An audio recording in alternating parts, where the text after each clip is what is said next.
നിലമ്പൂർ നഗരസഭയിലും മരമുറി വിവാദം. നഗരസഭാ ഭരണസമിതി മരംകൊള്ളയ്ക്ക് കൂട്ടുനിൽക്കുകയാണെന്ന ആരോപണവുമായി ഡിവൈഎഫ്ഐയാണ് രംഗത്ത് വന്നത്. നഗരസഭാ കൌൺസിലർ കൂടിയായ ഡിവൈഎഫ്ഐ ബ്ലോക്ക് സെക്രട്ടറി ഇ അരുൺദാസാണ് ആരോപണം ഉന്നയിച്ചത്. നഗരസഭാ സെക്രട്ടറിയെ നേരിൽ കണ്ട് പരാതി പറഞ്ഞിരുന്നു. എന്നാൽ ഒരു നടപടിയും ഉണ്ടായിട്ടില്ല.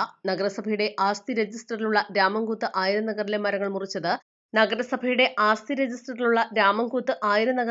മുറിച്ചത് നഗരസഭയുടെ അറിവോടെയാണെന്നും ഡിവൈഎഫ്ഐ ആരോപിക്കുന്നു. ഒരു തേക്ക് ഉൾപ്പെടെ 4 മരങ്ങളാണ് മുറിച്ചത്.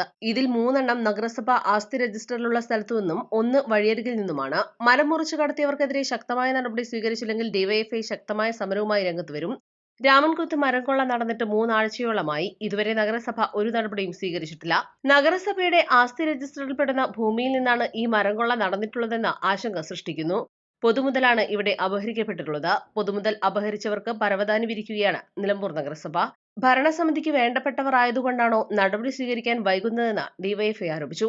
നഗരസഭ ഈ മരം കൊള്ളയ്ക്ക് കൂട്ടുനിന്നാലും ഈ കൊള്ള നടത്തിയവരെ പുറത്തു കൊണ്ടുവരാൻ ആവശ്യമായിട്ടുള്ള നടപടികൾ ഡിവൈഎഫ്ഐ സ്വീകരിക്കും. നഗരസഭാ കൌൺസിലറും ഡിവൈഎഫ്ഐ ബ്ലോക്ക് സെക്രട്ടറിയുമായ E Arundas, K Prajith, Riyas Kaval, Lenin Suraj തുടങ്ങിയവർ സംസാരിച്ചു. East Live, Nilambur. തവണകളായി പണമടിച്ച് പണിക്കൂലിയില്ലാതെ സ്വർണ്ണാഭരണങ്ങൾ സ്വന്തമാക്കൂ. 1000 രൂപയോ അതിന്റെ ഗുണിതങ്ങളോ മാസത്തവണകളായി അടയ്ക്കാവുന്നതാണ്. ഓരോ മാസവും നറുക്കെടുപ്പ്. ഈ പദ്ധതിയിൽ അംഗമാകാൻ 8078599900 എന്ന നമ്പറിൽ ഉടൻ മിസ് കോൾ ചെയ്യൂ. ഹയ ഗോൾഡൻ ഡയമണ്ട്സ്.